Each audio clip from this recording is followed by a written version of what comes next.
getting rid of social media has really helped me in that sense to like cut that off and to really take inventory and to make sure that I'm like being real instead of this like curated thing. And it just, I mean, I still struggle with comparison. Don't get me wrong. Like, it's not like it healed anything. Yeah. Like, I do think it's something that pops up with whatever. And I don't want to say like, oh, because I cut it off, now I don't struggle with that. That's not true. Right. But it just was a means for me to get, and it distracted me from my kids.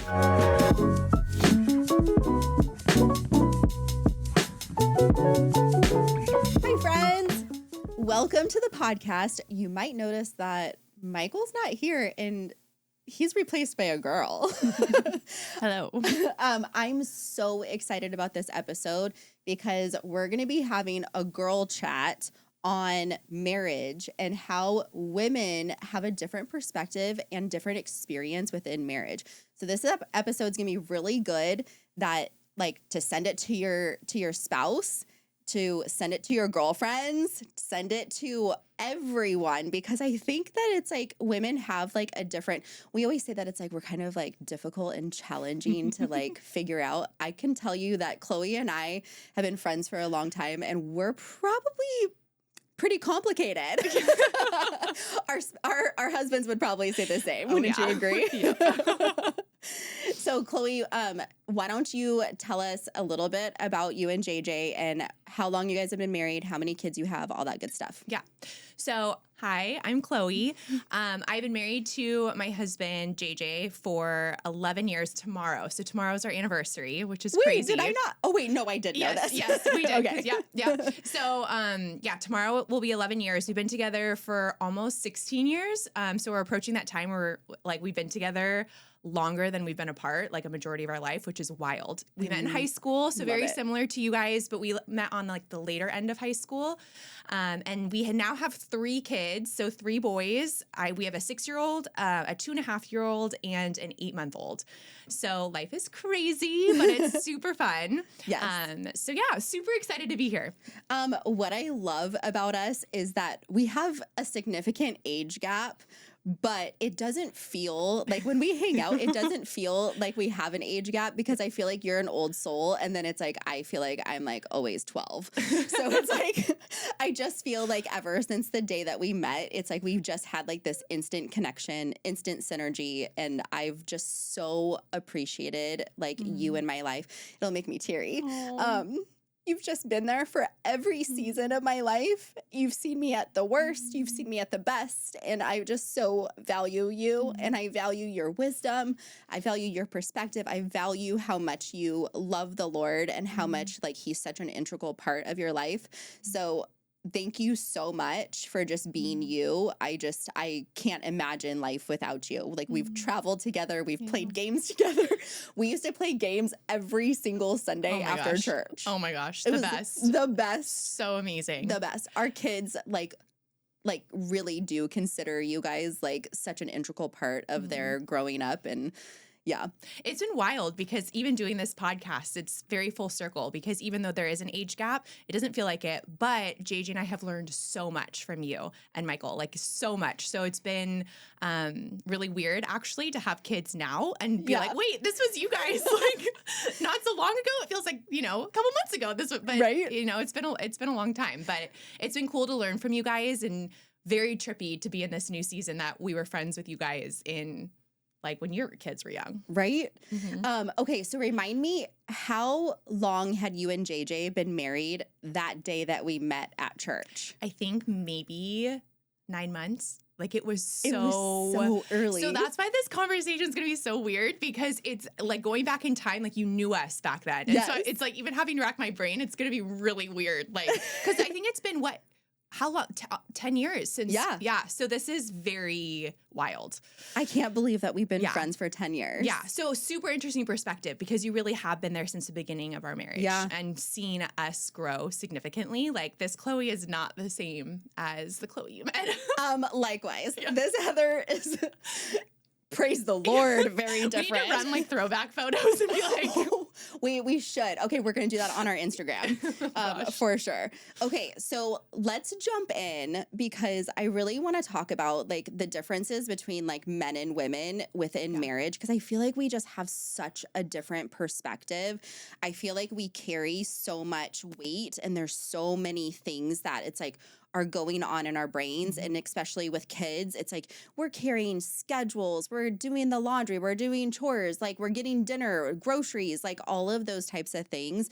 There's such a huge mental weight to being a mom and being a wife, like at least being a good wife and good mom, that it's like, it's so hard. So can you kind of like share a little bit about like what is a day in the mental life of Chloe look like? It's so interesting because I do feel like I'm in this weird transition because my oldest is almost 6. Well, no, he's 6, but it's been this new transition of I'm not in like the mundane with him anymore. So I have this huge gap between my kids, a 6-year like range. So I have my 8-month-old, then I have my 6-year-old. And so I'm in this weird place of the mundane with my 8-month-old where I'm like putting him to bed, the schedules, the nap time, the feedings, all that stuff. And then I have my 6-year-old that I have to get to school, that I have to do homework with because I'm homeschooling him, and all those things. So there's just, I feel like my brain has split even more in this season of my oldest is in kindergarten. And so I do feel like I'm stretched a little bit more than I was when I was just in like the 0 to 5 stage. So yeah, there's a lot to balance. There's a lot of little things. I feel like women are just naturally more detail oriented. So they're like, we overthink everything. So like a little thing that a man might see or like my husband might see of getting, my oldest to school. Well, I see 5 other things that have to go on. Like, well, I have to feed my baby. I have to make sure my 2.5-year-old has something to do in the car. I have to make sure that he has plans after I drop my 6-year-old off. Yes. And so all these little things, that's not to say that JJ doesn't have stuff to like think about and do, but I just think as a woman, we just tend to complicate things in our head a little bit more and overthink them. And so I think it's just been an interesting season of that. Like I'm very type B with parenting, which is really weird because I'm type A in different things, but I'm very type B in my parenting. Sometimes that creates issues because I think that I don't think things are a big deal. Like I don't think schedules are a big deal. And then I anyways. So there's just, there's a lot of stuff to balance as a mom. I don't know if any of that made sense. But no, it totally makes perfect sense because we are always overthinking everything. We have so many other things to consider. I mean, even just like when our kids like have play dates, it's like, okay, like, am I the snack mom? Or like, what if I forget a snack? Or is there going to be a bathroom close? Like, it's all the things that it's like we are constantly thinking about and our brains are going 2,000 miles an hour. Yeah. And I'm pretty sure that our husbands are like, I wonder if I'm going to get laid tonight. Right? It's so annoying because I'm like, literally all you think about is like food and sex, not to be like super stereotypical because I thoroughly enjoy my husband and I enjoy having sex with him. I love making him food and all the things. Yeah. But there's so many things that are going on. And so what do you think that is one thing that you think about daily that JJ probably has never thought about or rarely thinks about? Yeah, we were talking about this. It's just the idea of a lot of times during the day, this has been actually something I've been thinking about, especially with my oldest, because I joke that now he's developing his core memories. Yeah. So the stuff that I do is no longer, oh, it's fine, you'll forget that. Yeah. It's like, oh, these are things he's going to remember. And so the weight of that of, okay, I'm disciplining him for something, like I don't want to scar him for the rest of his life. And so overthinking that and thinking, okay, am I being a good mom? Am I meeting him where he's at? Am I really like nurturing his heart, or am I just being really strict? I was just talking to my neighbor friend this afternoon actually just about this, about how as moms we go to bed at night and we replay everything that happened that day and we have to repent and we have to say like, oh my gosh, like I totally messed up here. How can I do better the next day? And it's just this constant like overthinking because you really are their primary person during the day. Like that's my role right now. I'm a stay-at-home mom. And so I'm that person for them. And there's a lot of pressure involved in that. And I do feel like JJ and I have had these conversations where it's like, I feel the weight of messing them up. Like, Yeah. they're around me all the time. Like, it is a big thing. And I'm so thankful for the balance in marriage where my husband can say, it's okay, it's going to be fine. Like, again, he doesn't tend to overthink these things. But I do have that weight, I think, that he doesn't necessarily carry. Yeah. So I think they think more about like when they're laying down to go to bed, like they're replaying more work stuff and the things that like were inundated them within work. They're not necessarily thinking about like the household. I mean, I could be wrong. I'm not a man. Yeah. But it's like I do feel like I've never heard my husband concerned that our kids were going to go into therapy until we had to put our kids in therapy. Totally. Well, yeah. And I think JJ and I have had these conversations. Like we had a specific conversation about weight. This was maybe like a few years ago, but I had become a stay-at-home mom full time. And I was just really like critical. I was like, I'm doing this all day. I'm doing that all day. I'm carrying this all day. You know, I'm raising the kids. You get to go to work and you get to just be with other adults. And here I am trying to raise our children to be like adults. And I feel like it's all falling on me. And I started to become really critical and like angry. And my husband's so gifted in self-control. And so this had been a season of just me being overwhelmed, and it came out in arguments. And he looked at me and he was like, Chloe, you have no idea the weight that I carry. And so it's this idea of like, yes, I carry the weight at home with the kids, but he carries a different weight. Like he carries that financial provider weight of like, you know, being the man who leads and provides for our family and works for our family. And so it's just different weights, but those are things that I don't go to bed thinking about. I get to just swipe my card for gas and I don't even think about where that money is coming from. And I call myself the trophy wife because I get to just buy. And of course I want to be careful with how I'm using the money and be responsible, but just that idea of like, I've never thought about like, oh, I wonder if our card will go through today because JJ's working and he is doing our taxes. He's doing our finances. And so different weights, but he doesn't carry that one. He carries something different than I do. And I think it's such a great point that what you bring up. And I'm positive that the guys are going to touch on that in next week's episode because we're doing how the women perceive and feel in marriage, but then they're going to have their perspective also. Yeah. And I know they're going to touch on that also. Yeah. So it's like, I love that you shared that.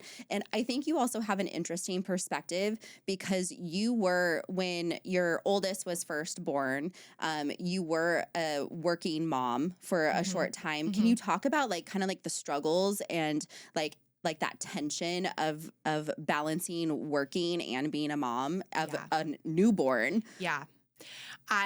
So when I had my oldest, when I got pregnant with my oldest, I was in a job that was just horrible. I was so ill. Like I would talk about throwback photos. I looked horrible. And it was so stressful. It was just a job that I was not made for. My sweet husband actually found me a new job when he found out that I was pregnant. So, cause he was like, you can't do this. Like, this is going to really harm the baby. And, so he found me this new job. Anyways, I had always been someone who was like, I can do it all. I don't want to be just a mom. I want to work. I'm a career woman. Motherhood will not define me. And I remember telling my boss, when I was preparing for maternity leave, I remember telling her, I was like, I just want to take the 6 weeks of maternity leave. Like, that's how much I got paid for. And I was like, no, that'll be easy. And she looks at me, she's like, absolutely not. You are taking the full 18 weeks and you are going to beg me for more. And I was like, you don't know me. And she was like the biggest gift of my life because I 1000% wanted more than 18 weeks. And I actually got it because my oldest was born in January of 2020 and then COVID hit March of 2020. And so that was when I was supposed to go back to work was March, April. And so I basically got an extended maternity leave. Wow. And I hadn't, again, I feel like the Lord did a lot in my heart because I was still planning on going back. And JJ was working a job where he had a lot more time. And so he was pretty much the primary caregiver for my oldest. He was just he was working, he was pretty stagnant in his work. It wasn't super fulfilling, but it gave him the opportunity to really care for my oldest. And my mom was really helpful. And so I didn't really feel that tension until maybe when my oldest turned 6 months old. And I remember just like having this feeling of like, oh my gosh, I think I want to stay at home with him. And financially, we had no ability to do that. Like we hadn't factored that in. We had like, there was no plan whatsoever. And I specifically remember the restaurant we were sitting at because we were on a date. And I remember feeling so nervous because it just wasn't our plan. Like, Right. I just had never, like, this was just what it was going to be. And I told him, I said, I think I want to stay at home full time. And he goes, oh, thank goodness. Because he was like, I want more responsibility at work. Because again, it's like the different roles. Like, he was feeling so stagnant. He's a dreamer. Like, he loves to dream. And he was just so like bogged down with like just feeling stuck. And so it took a full year. It took a full 2 years for me to go part-time. And then I got pregnant with my second. And then once I had him, I quit and stayed at home full-time. And that was a hard transition in itself. But I'm so grateful. But again, it was slow. And a total, like, I told my grandpa, I remember telling my grandpa when I was got pregnant with my third, I told him, I was like, Grandpa, I'm pregnant. And he goes, out of all my grandkids, you are the last one I thought would have 3 children. And I was like, it's fair. That is fair. No, because there was a huge part of you and JJ, like, when you guys first got married, you were like, I don't even know if I want to have kids. Yeah. And so can you talk a little bit about that too? Like, I know that there was like a struggle. Do you think that the struggle was that you didn't want kids, or do you think that something behind that was fear? I honestly think a lot of it was self-focus. I think when JJ and I got married, so we got married young, JJ had never lived on his own. Like, he moved out when he got married. And then I went to college, but I was home on the weekends, things like that. And so when we got married and like moved in with each other, it was very different. Like, we're like, oh my gosh, like, this is interesting. But a lot of stuff came to the surface for me. And I was reflecting on this time in my life, and I struggled so much. I was just an insecure little girl. Like, I think that's how I would describe it. And insecurity is like that. It's like the flip side of the coin of pride, where it's like, it can be masked as like, oh, I'm not thinking about myself. I think so little of myself, but you're thinking about yourself. Right. And so I think I was so self-absorbed that having a kid, I couldn't even think to that. Like, I was like, there was just a lot that had to be kind of, and having my son changed me for the better. Like, having kids, like, honestly, marriage in itself is a sanctification process, right? Where you're like living with someone and you're like, wow, those things that I thought I could hide are now like full view for someone to see, in terms of just your sin and like all this stuff coming up. But having a kid, it's like full force, because now it's like, whoa, I'm having to die to myself every single day. And the thought of having to do that, I think, was too much. So I think that is the root of it. I think part of it was fear. I think if anyone is honest with themselves, having kids is like, oh my gosh. It's scary. Yeah, your life is going to change forever. I remember you telling me that you were pregnant and you were just sitting there crying. Yeah. And you don't cry. Yeah, it was a lot. Yeah, it was just like, whoa. And I like look back and I'm like, I don't think I was ever like closed off to it in the sense of like I couldn't imagine myself with kids. I think it was just like, oh my gosh, like this is so not something I'm going to be good at. No. I don't know. It was just so interesting. So I think that was the root of it, of just feeling like I don't want to focus on anyone else. I don't know. Yeah. Yeah. No, because I do remember having those conversations with you, and you were just like, we just have like a really fun life. I mean, great. Yeah. We had a great life. Yes. Yeah. Because I say we, because for a while there, like the four of us didn't do anything outside of each other. It was so, and honestly, I look back on that time and I'm so grateful, because my husband and I were married for 5 years before we had our first kid. And I needed that time. Like we needed that time. And God in his sovereignty knew, because that time was so good. Like it was so fun. It was so fun. And we took full advantage of the time that we had. And so I'm so grateful. And I think because like we were having fun and doing stuff, it was kind of this weird thing of like, everything's going to change.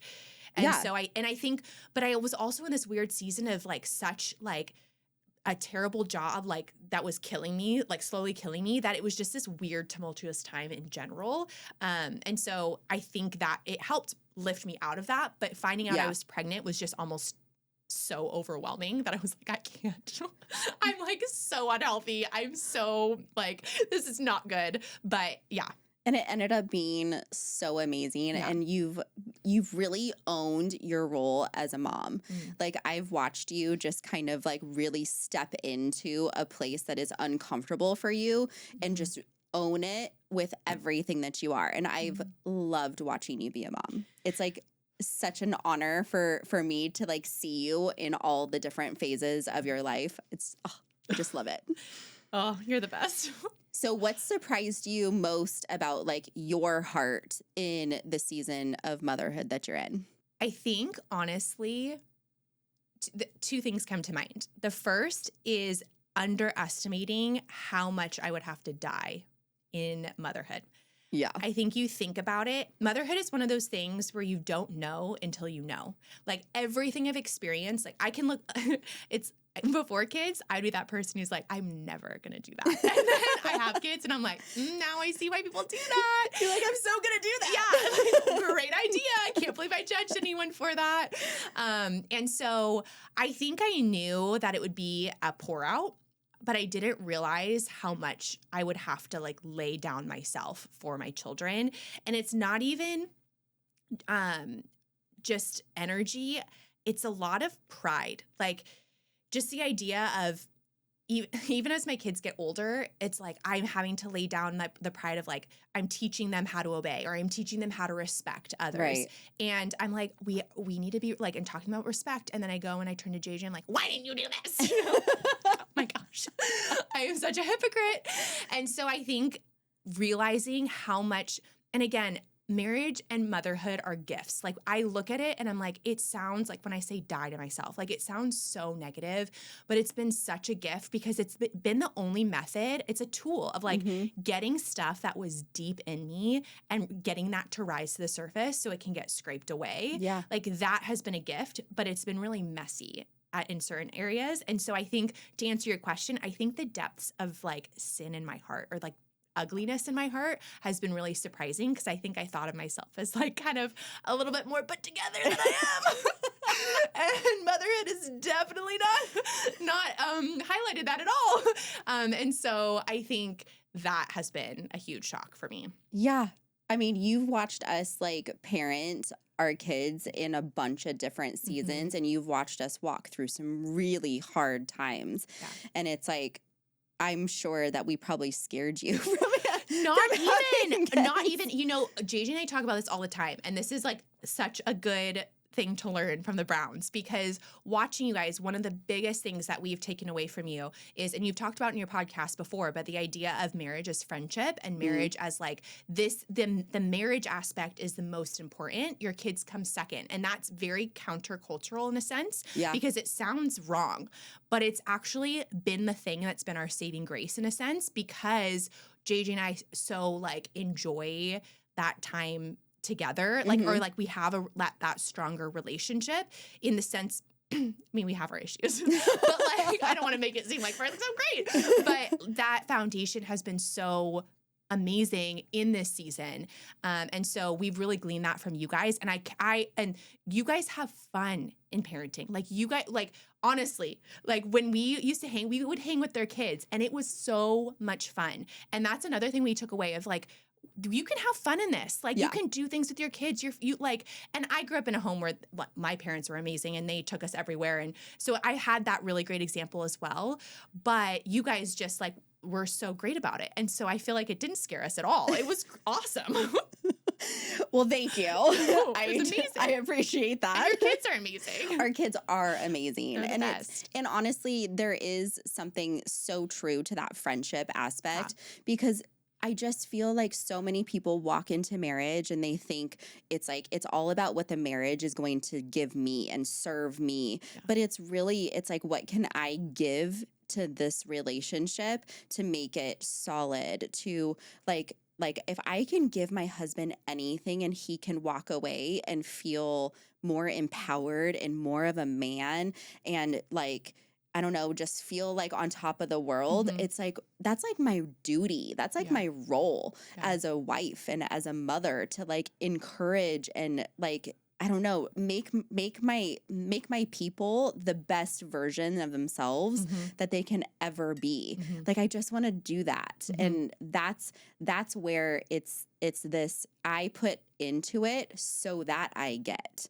And I feel like so many like generations like miss that. And I feel like the percentage of grabbing a hold of that principle is lessening with each generation because it's just all about me. It's serving me and well, you no longer meet my needs, so I'm going to move on to the next. Yes. It's so crazy. Yes. And I do think that is a huge misconception about the role of marriage and motherhood and just parenting in general, is when we have the expectation that when the world revolves around you and people making you feel good and making in situations making you feel good so that you can do what you want, it leads to a very miserable life. You're going to be disappointed every time. Every time. And that's why it's like in a marriage, if you get together to like for that person to make you happy, that's going to end in like 5 to 10 years. There's a reason why the 7-year mark is hard, because that's when it kind of loses its like the amazingness of like, oh, I'm on cloud 9. And you're like, wait a second,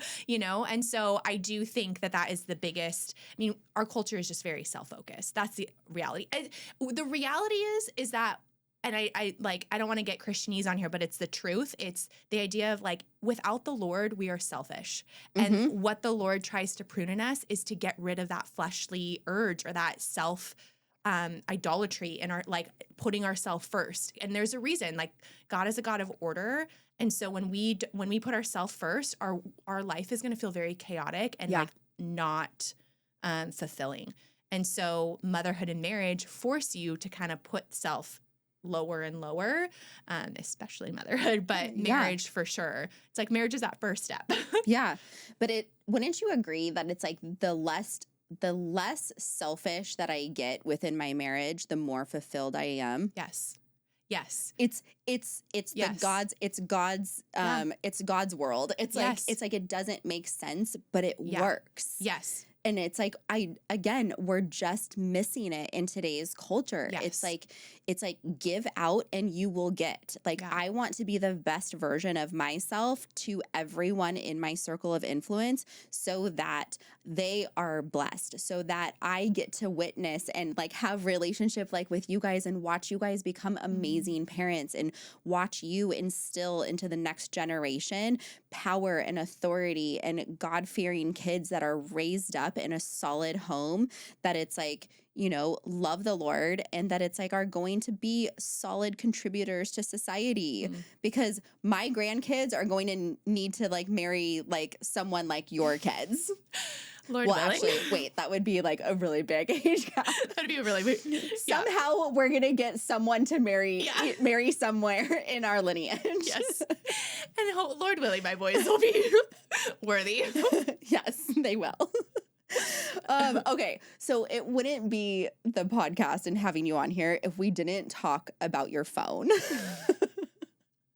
Oh gosh. Because the one thing that I love/hate and have some frustrations with is your resistance towards like social media and phones, text messaging.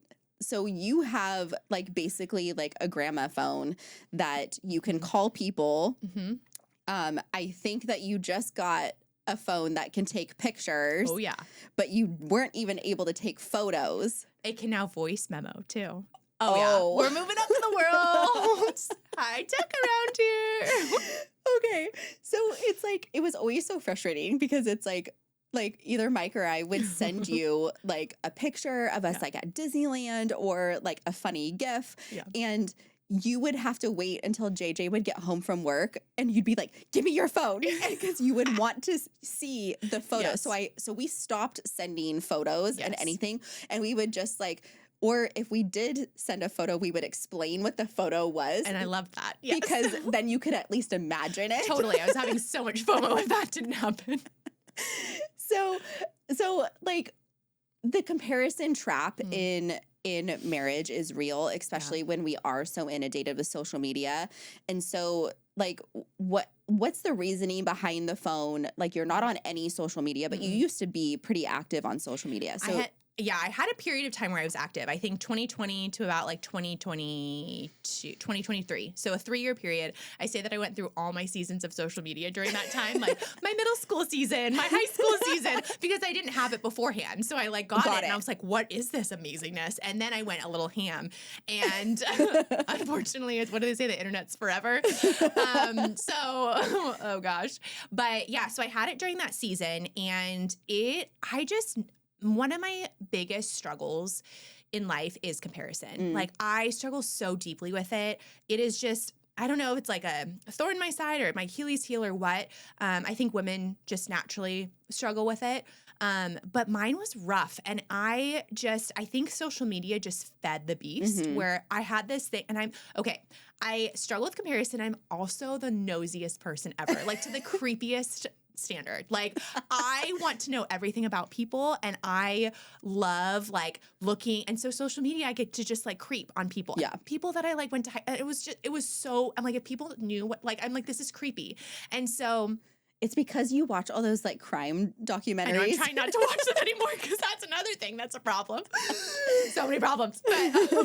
But this one in particular, it just led, like comparison, it just led to a lot of envy and jealousy. And those things do not create things that are great in the heart. And so I just felt like I had to cut it off. Like I had tried to set timers. I had tried to, do the thing that, delete the app. And I just had no self-control. Yeah. And so I really relied on the verse where it says, if your right arm causes you to sin, then cut it off. And so I was like, I'm cutting off my phone.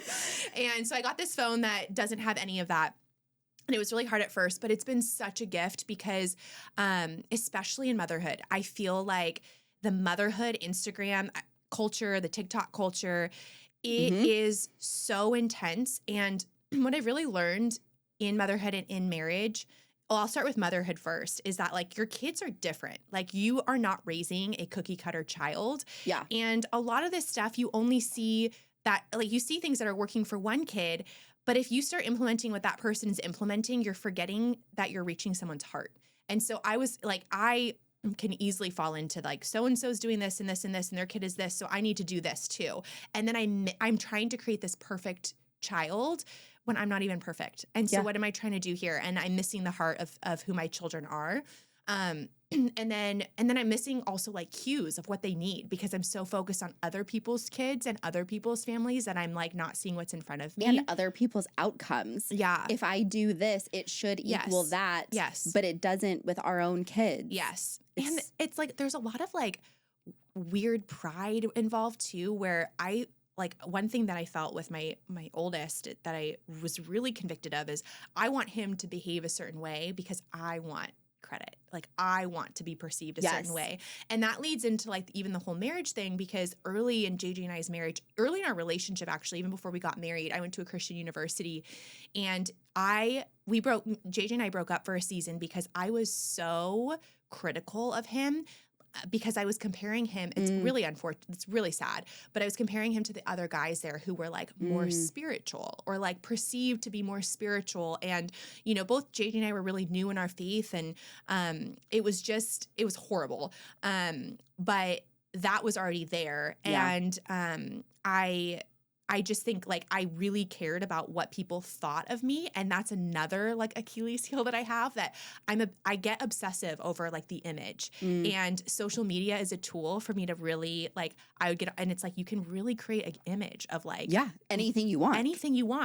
And I remember being really convicted at one point. I'm like, if someone was to see me on the street, like, because of all the filters and stuff. At one point I was like, oh my gosh, they're going to look at me and be like, who are you? Like, they're going to look at you and be like, wait, she doesn't have a bunny nose and bunny ears? No, but like, honestly, that's what I was feeling. I was like, they're not going to recognize me. Like, I am like this fake person. Like, and so, gosh, but that's just always been a struggle. And so getting rid of social media has really helped me in that sense to like, cut that off and to really take inventory and to make sure that I'm like being real instead of this like curated thing. And it just, I mean, I still struggle with comparison. Don't get me wrong. Like, it's not like it healed anything. Like, Yeah. I do think it's something that pops up with whatever. And I don't want to say like, oh, because I cut it off, now I don't struggle with that. That's not true. Right. But it just was a means for me to get, and it distracted me from my kids. Like, I remember just always being on my phone, and like, my kids, we don't have a TV in our house. Mike can ask JJ about that because that's his thing. But like we don't have that, and so but I would be on my phone, and so it's like he's gonna look at me and be like, "Mom, like you're on your phone, but I can't watch a show." Right. And Oh, that's so interesting. yeah, and it's addictive. Like It you're is. just swiping, and so I'm on my phone. You know, my son's playing here, and I'm like 1 second, but it never turns into 1 second because I No. got to know more. Like I got to know more about this drama that's going on here. You know, No, isn't because that I'm so nosy, and it does it. It takes Yeah. away from your attention. yes, And it's like, I don't know. I think it's just like another, like, I think we were talking earlier about the idols. It's like, Yeah. it's just another idol, Yeah. and it becomes obsessive. Do Yeah. you think that your comparison is less because you don't have the phone, or has it just like changed into more like in real life comparisons? I think that like I said, I still struggle with it. I think it's just that It's like always gonna- fleshly yeah. thing. Like I think We that all there's- have our things. we all have our things, and I do think that it is something, especially when the focus is on the self. Mhm. Like I think removing social media has helped me because I have that constant reminder of like, you don't have social media because this is your tendency. Like, Mhm. and so I can kind of identify it a little bit easier when I'm in real time. And I think the root of that is just I tell myself like, this is not Chloe's world. Like stop making this the Chloe show. Like Right. and focus on someone else. Like focus on like, because that's the root of comparison is like you're the center of attention. Like Yeah. you think that you're looking at someone else, like you're focused on, but the focus is on that person compared to you. Right. So like you're still the focus. I want that thing. Yes. I want what they have. You know, Yes. it's like, why can't my relationship be as good as that? And Yes. so it's all just coming like Yes. inward, but it's like everyone is just posting all of the Yeah. things that they want to be showing. Yes. It's like, it's so hard, and it can really like root deep into a marriage, because I Yeah. do think that comparison is one of the huge like stealers of joy within relationships. Yes. Because they're so different.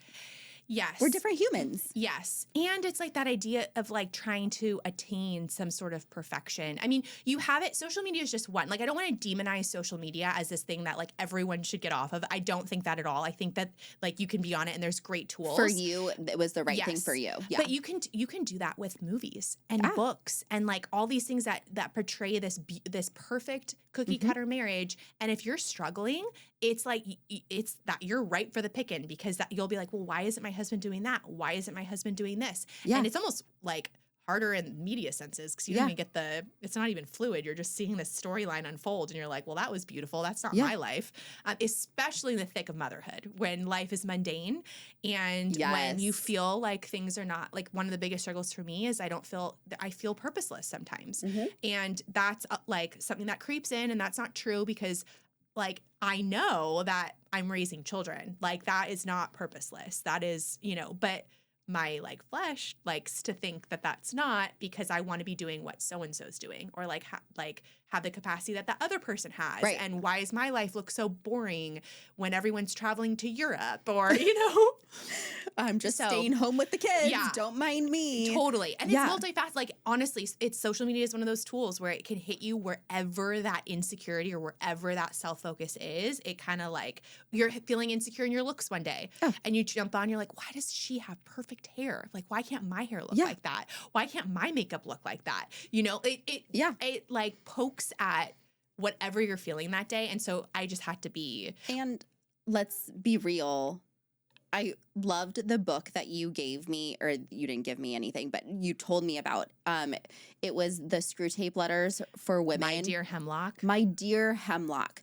Okay, I read that book Yes. in like a week. It was so good. Yeah. And let's be real, the enemy is in your algorithm. Mm-hmm. Like, the enemy is changing up whatever you're feeling insecure about. your algorithm will match what you're feeling insecure about. Because I can promise you that if you're scrolling and you're getting off of social media and you're feeling worse about yourself, you have to actually start asking yourself, okay, who's the author behind my algorithm? Is it just a really good algorithm that just like magically appears? No, there is an enemy that's coming to like rob you of your joy, rob you of your marriage, rob you of your contentment, rob you of your joy with parenting, all of these things, because all we do is we get stuck in the comparison trap.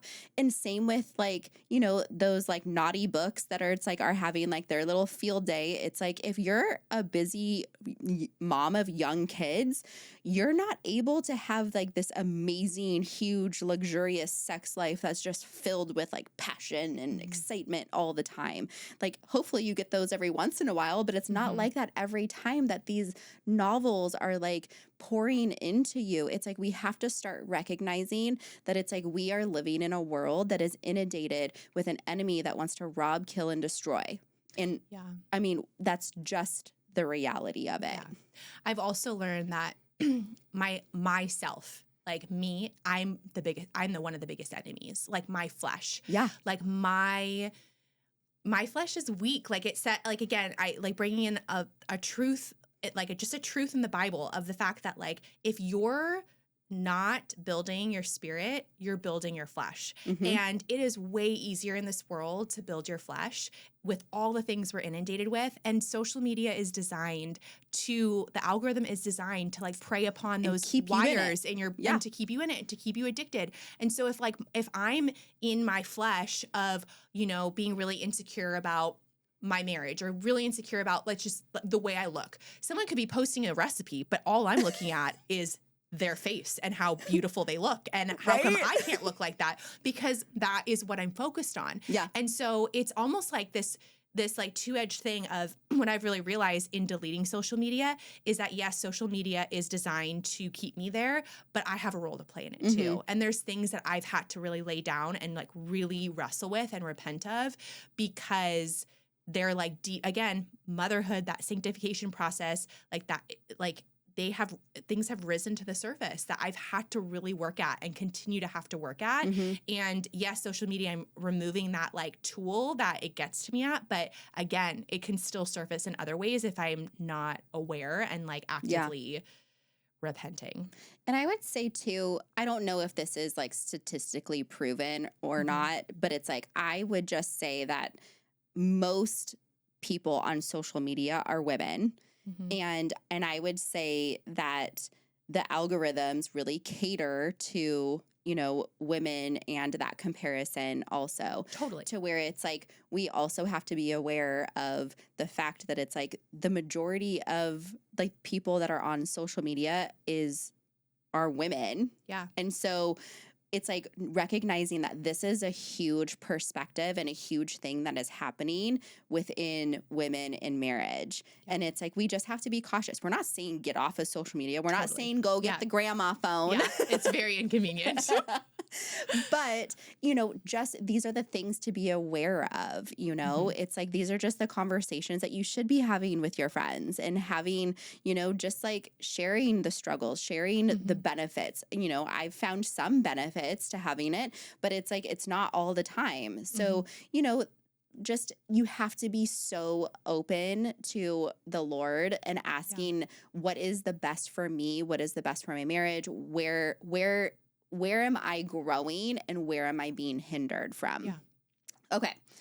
So before we end, I want to know, what is like your perfect like day with JJ?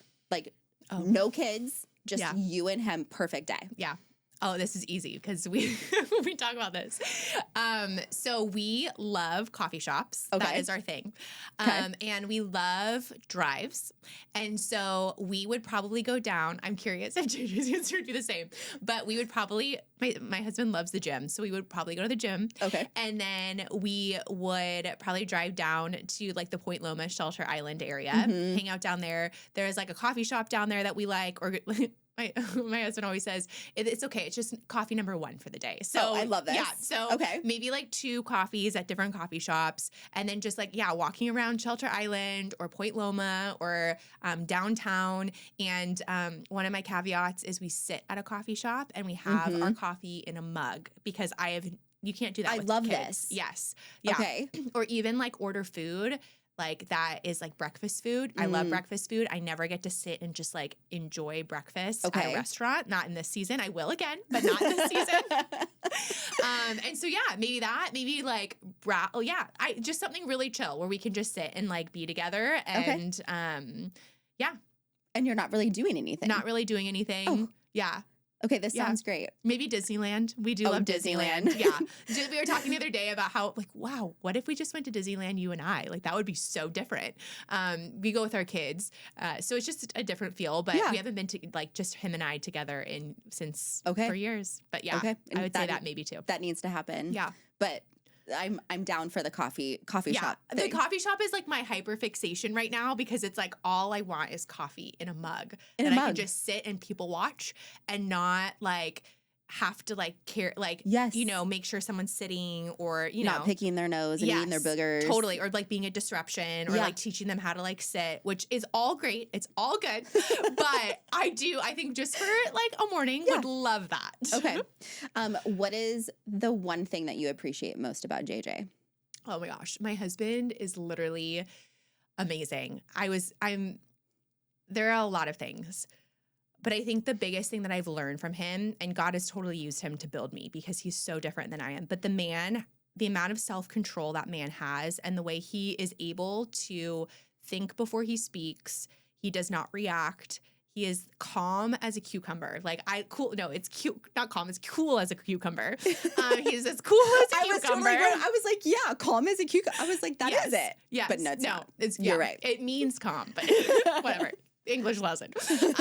But he is like, and which is so different than me because I am very reactive. I am very like whatever I'm thinking comes out of my mouth.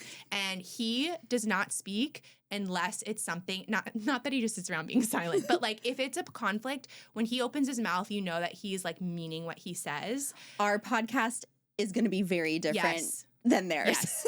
And he presents as this like big burly man that you should be intimidated by. But when he opens his mouth, he is like the least intimidating person you'll ever meet. And he's like what I was thinking of? He is the definition of meek, which is power. Yes. He's power under control. 100%. He has the power to squash and he never does. And ever. Like I've never seen him talk down to someone. When JJ gets frustrated, it is like my favorite thing ever because he's so hilarious because he does it in such like a nice, funny way. I know. He's hilarious. It's really great. He's so, just the best. But yeah, that's what I would say. Last question. Yeah.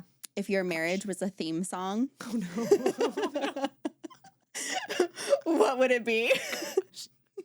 See, the thing is JJ would know this. He would know the exact song. He'd know exactly what it is because he's probably thought of this question before. And I'm going to butcher this because it's not going to be great. Mickey's Runaway Railroad. Nothing can stop us now. I was actually thinking all we're listening to right now is the Pirates of the Caribbean soundtrack. Okay. Because my son is obsessed with it. And so I think that it would be the one where I'm going to butcher it, but it's where the Black Pearl is chasing the intercessor, whatever, that big ship. And it's like this really like intense, that's what I would, but it also has like what I would like, it's also graceful, which is how I imagine my life to be, which is not how it is at all. But I'm like, I would love to see that. Okay. I love it. Yeah. Don't shame me, but I've never actually seen all the Pirates of the Caribbean. It's great, but you're not missing a lot. Okay. I feel like it's just, we're in it right now with the boys. I love it. Yeah, my son's obsessed. Okay. They haven't watched it though. They just like the theme. I just want to clarify that. It's a little bit intense movie. Thank you so much. Oh. This has been so amazing. And I just so value you and I value your thought process and how authentic you are. Like there's nothing better. I love our time together. Oh, this is such an honor. I feel so honored. Oh my gosh. It's been so fun. Oh, it's so fun. You guys, so that's Chloe. Gosh. Please come back next week. And so make sure to share this with your girlfriends, share this with your spouse, because we talked about a lot of things that it's like women within marriage, you know, could think about, struggle with, that sort of thing. So make sure to share this, like the post, comment below, share with your friends, do all the things that you're supposed to do on social media that Chloe doesn't know. So stay tuned. Next time, we're going to have the guys on, and they're going to be talking about men's stuff. Yeah. All right. Bye, guys.